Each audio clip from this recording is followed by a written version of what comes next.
If you have an interest in horses and love learning more about horses, the horse industry, teaching, or even managing your own horse business, then you're in the right place. We would love you to join us on our mission, which is to improve the lives of horses around the world through the education of riders, handlers, and trainers. So get comfortable, listen in, and enjoy. This is another of our popular Listener's Choice interviews, which we're playing over the weekend. We've chosen the most popular interviews for you to select the Listener's Choice winner. If you're not sure how the Listener's Choice competition works, have a look at horsechats.com/choice for the rules and the leaderboard. Today's guest is Alison Jenkyn. So while Alison's previously done some show jumping and eventing, she's now a dressage specialist. She's riding, trainer and coaching. How are you today, Alison? Very well, thanks, Glenys. Good. Alison, if you've listened to any of our previous podcasts, you'll know that we normally ask people about an inspirational quote or a quote that they use when they're teaching. Have you got one for us today? Oh, I have had a bit of a think about a favourite quote, and I have to say I don't mind a good quote. I like reading a lot of varied ones about life in general, I would have to say. But probably one that I always try to remind myself of is a good old Walt Disney one, which goes something along the lines of the way to get started is to quit talking and start doing. And I think he's had some great life quotes sort of brought back over time, and it's always a good one, nice and simple and just get into it sort of quote. That's right, and quite relevant too, because a lot of people do like to talk about what they want to do, but just get going. There's another one that's similar, that's something like, don't tell me what you want to do, show me what you have done. Absolutely. And I think although there's a good time and space for some talking and some planning at the end of it, and I think we all need to remember it sometimes we've actually just got to get in and have a crack or a try and see how it goes. Yep, good. Now, Alison, what about your first memory with horses? What were your first memory? Did you start riding early? Yeah, just tell me a little bit about that. Oh, look, I couldn't tell you sort of the exact moment I started riding, but I come from a very horsey family. Obviously, Mum and Dad, Peter and Diane, were horsies, and my sister and I grew up around horses in country New South Wales on a farm. I can't even remember not having horses, probably more to the point. There was just always horses around. So we had a really great childhood. We grew up on the land. We always had a variety of animals around, dogs, cats, chickens, horses. We had ponies from the time we were little girls, my sister and I, and we always had horses on the place. So I guess for me it's just one of those things that was always part of life. I honestly can't remember a time when there wasn't a horse around. So we rode and we did a lot of pony club and a lot of ag shows in those early years, and they were great fun. Country New South Wales had some fabulous ag shows in the days we were doing those, and they were great. You met a lot of people and travelled a lot, and so it was a great lifestyle for a kid. Okay. Now, because your parents were so professional, I'm thinking about Di and, and just yourself, always riding and out there competing and everything. Did you always think that you were going to work with horses, become a professional coach, or was there a time that you did study something else? Just tell us a little bit about that. Oh, look, I always knew in some element horses would always be a part of my life in some way, shape or form. I think that was always a given, and to be honest, I never imagined, even as a kid, that my life would never involve horses in some way, shape or form. I have managed to have a bit of a corporate career as well and combine it in with the horses, which has been fabulous. But I always made sure I got some qualifications with the horse coaching and riding and things like that along the way. And like I said, I think it's one of those things I always knew that the horses would be a big part. But I've been very lucky. I've been able to establish a nice corporate career as well, which has been wonderful and combines nicely with the horse industry too. So I'm very lucky in that regard. Okay. Now, people that you see that, that would ask you for your advice within the horse industry, what sort of, for them to be able to have the stickability, because there's a certain amount of stickability that even if you work in another industry, it's very easy to just focus on another industry and forget about the horses. What sort of character traits do you find for those who want to go on and continue with horses and, get qualified and do things professionally with horses? What character traits do you think, or core skills? There's a lot of them. I find a lot of the best characteristics a horse rider can have are often ones that are really great life skills as well. But I think stickability or resilience is the word they quote a lot these days, to hang in there. Mm-hmm. I think to have a lifelong career with horses, you need to really enjoy your time with them as well. And it's not always about going out there and competing and winning or trying to beat the next door neighbour or your best friend. You've got to enjoy the journey along as well. You need to enjoy the ride. You need to enjoy just spending time with them. You need to be able to sit back at home and just watch them clowning around in the paddock and think that's, how nice it is to have that in your life. So I think all the competition and the travel and the meeting all the people, it's really cream of the crop. An absolute bonus. But I think you need to enjoy just having them in your life as well, and just sort of the enjoyment that brings you. I know a lot of people that work full-time in totally different industries and then ride part-time or compete part-time, and a lot of those people really enjoy the difference a horse brings into their life for having something away from the office. I know, for example, it's an outdoors life and it's really nice and attractive for people in that regard. And then there's a lot of people that do it full-time and chase it along as a career. And for those people, same thing, you really need to enjoy the journey with each of your horses, because if you're working in the industry full-time, they're long days and hard work. You need to really enjoy that and love the job that you do if you're going to do it as a full-time career. And I think everyone who's worked in the industry full-time really gets to that stage where they just love it beyond everything and just enjoy every moment of it, even when things seem like they're a bit tough. And that's when the stickability or the resilience comes in. Mm-hmm. Absolutely. Okay. Now, you've been in the industry, your parents are in the industry. Apart from your parents, who else has been someone or people that have influenced you along your way? Look, I've been very lucky. I've seen an awful lot of good competitors from a lot of different countries, in a lot of different countries around the world as well. And anyone who knows me well will know this. I love watching people in the warm-up arenas at different competitions and venues, and I love to go and watch a great horse and rider combination. I'm a huge fan of combinations, rider and horse together. And sometimes you'll see a horse compete with a really good rider and you think, I wonder how they warm up. I love watching the warm-up because you can often get a bit of a guide or a bit of a training tip that you think might work on a horse you've got or a pupil's horse. And I think there's a lot of information to be gained there. So I wouldn't pin any one rider as an influence, but I think the more you can expose yourself to riders that are good, and sometimes you might just see a nice combination at a local competition, and so isn't that nice? And go and really enjoy watching them. And I'm quite a practical learner, I guess. I learn more out of watching and doing rather than reading. And I know there's quite a few people in that bracket, but I think the warm-up's often a little underrated, and just watching different people go in different sports too. I think sometimes as dressage riders, for instance, we get very focused on just looking at other dressage riders, whereas sometimes you could go to an event or a show jumping show and see some of the show jumping riders warming up a particularly fractious young one, and you think, maybe that'd work on my warm young dressage horse too, so in the warm-up. So I think people need to just sort of keep their eye out and keep themselves exposed to a range of options and try and develop a sense of, that could be something I could try myself. Mm-hmm. So I'm a real fan of that, and I've been very lucky because I've seen a lot through the different equestrian sports and a lot of different riders, and I'm a huge fan of doing that, watching the warm-up and just seeing what other people do.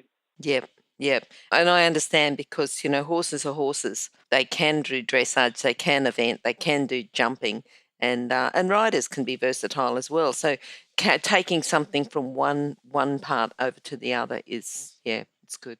Well, look, absolutely. And I think some of our best dressage riders have had a grounding in another sport, hacking or show jumping or eventing. You find that quite often with some of our best riders, and vice versa for show jumping and eventing as well. And, I certainly think it was great. I evented and show jumped into my early 20s, and I always thought it was a great grounding as such. And then by the time I decided I wanted to sort of focus more on dressage, I think I was also more patient about it too, which is something I probably wouldn't have credited myself with when I was younger. Mm-hmm. So, yeah. Mm-hmm. Good. Now, you've talked about the combinations and, you're not specifically saying one rider.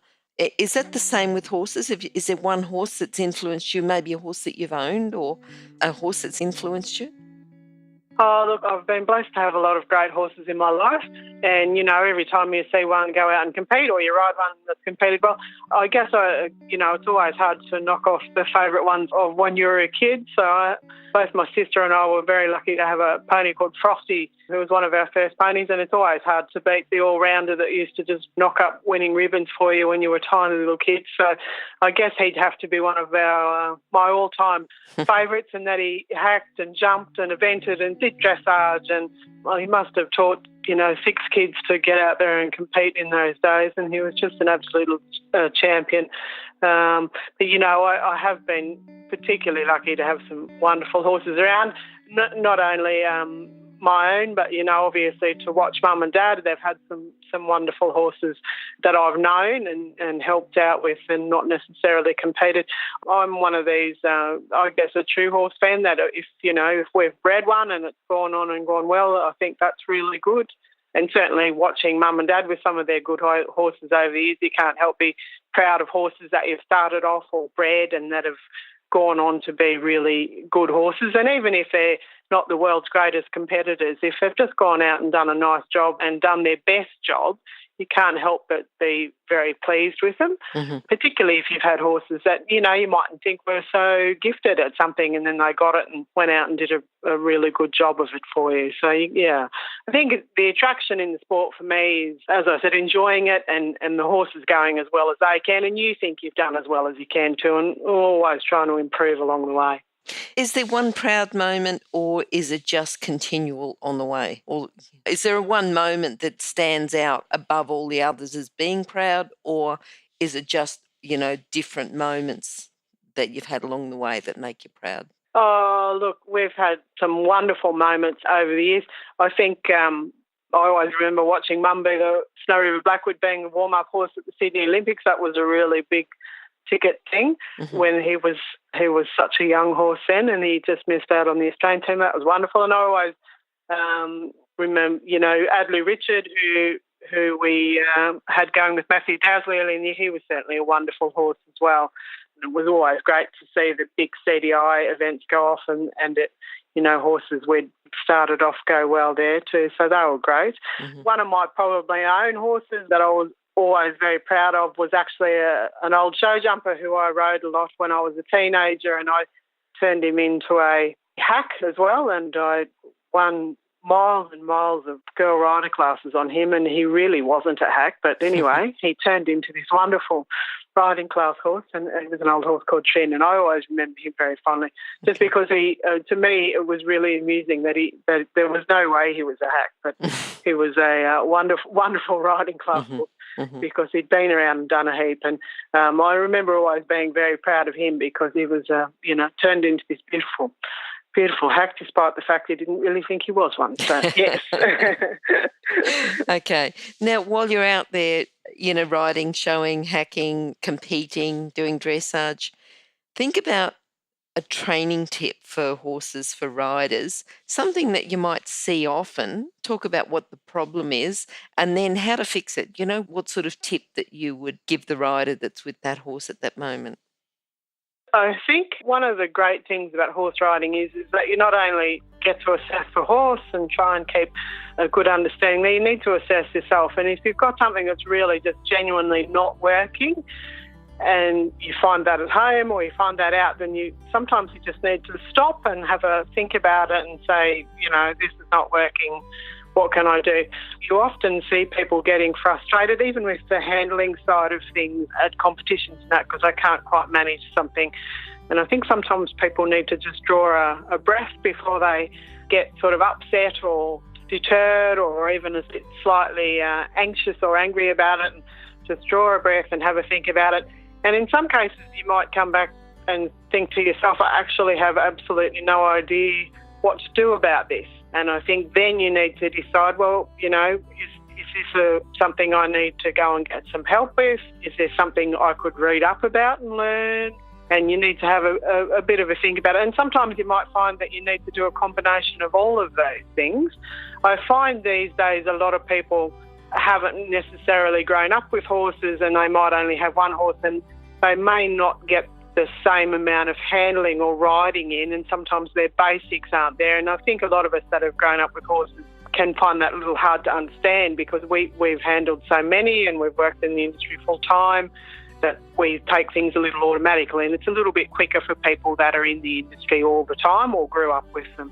And I think sometimes people miss some grounding or some miles in their experience riding and handling in that regard. So I think everyone needs to just sort of sometimes take a breath and say, is this something I can fix? Have I fixed this before? Is this going to be an ongoing issue for me?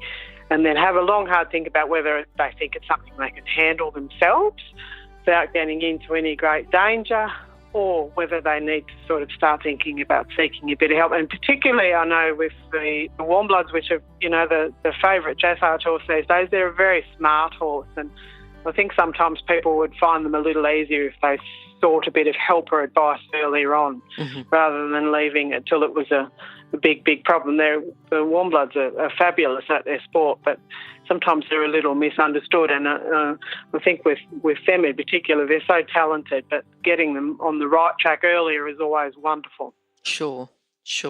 Wait, can you hear anything? No? That's because we're waiting for someone with a good quality horse product to be advertised here. If that's you, then contact us, horsechats@horsechats.com, and we'll send you the details. Thanks. Okay, now you talked about one of the many options you gave is reading up and learning. Is there a book that you would recommend for our listeners that they could read and learn? Because I know you said you're a practical person yourself, but, there must be something. Yeah. Look, any of the great masters in your chosen sport. I have a bit of a look through Facebook. It's a great social media, and I think you can be bombarded by social media these days. But I love it for the fact that you can have a look at, for instance, that over the last decade or so, England and their dressage team have just been, absolutely dominating Europe and winning a lot of stuff, and how lovely it's been to see their background and what they do with their horses. And I certainly went along and sat in on the masterclass when Charlotte was out here at Caboolture, and it's wonderful to hear about what they're doing at home, how they hack the horses out. So I think if you see a rider that you like the look of, or a trainer that you like the look of, I would grab their book absolutely. And I think everyone's got a slightly different style that they think would suit them. So I certainly like the British horse. I'm a huge fan of Isabella Worth from Germany. I saw her ride when she was out here for some classes many, many years ago, and I was always particularly impressed with her that she could get onto a young horse that was, trying to stand vertical. I thought that was just the best thing ever. And so I would read stuff that she wrote, for instance. Okay. So I think if you've seen someone you particularly, and everyone will have a slightly different person. I know a lot of people love George Morris in the show jumping world because of his absolute wisdom across many different sports and training. So he would be another one I'd recommend for all-rounders, for instance. And remember, you can find all the books recommended by our guests at horsechats.com/books. You can have a look at the guest page for the individual book they recommended, or just look at the recommended books by order of popularity at horsechats.com/books. All right then. Alison, what are you looking forward to? What have you got? Your horses that are coming along, students that are coming along, breeding horses? Yeah, a bit of all of that. So I've got some great young horses coming along myself. We've got some wonderful young horses coming through the ranks now. we've got some lovely brood mares that we actually bred. And so both mum and dad are breeding quite a few these days, and they're all just starting to come through to a rideable age and sort of get to the stage of being out to compete over the next 12 months, which will be great. And they're warm blood horses. Mm-hmm. I've got 2 young ones myself who will be looking forward to getting out and about with next year. So, yeah, I think I really enjoy the young horses. They're certainly not everyone's cup of tea, but I really enjoy them, and I like the challenge of sort of getting them going and right from scratch and then getting out to compete. And I enjoy riding them out still, and I take them out. I'm quite happy to still go out hacking and trail riding and that sort of stuff and go out with them, whereas I don't jump or cross-country anymore, but I still do like riding them out, which is good. Mm-hmm. And I think that's a really good thing with the young horses. So, yeah, look, that for me will be, I'm sort of looking forward to next year in that regard. Okay, good. You've said quite a lot. You know, your philosophies come through a lot, starting right from sort of stop talking, get started, and talking about your horse Frosty, and then going on, you know, it's making sure that the basics are there and telling people to just stop and think about what they're doing, asking for extra help. Can you sum up your whole philosophy into a lesson today for our listeners, just so they can take something away with them?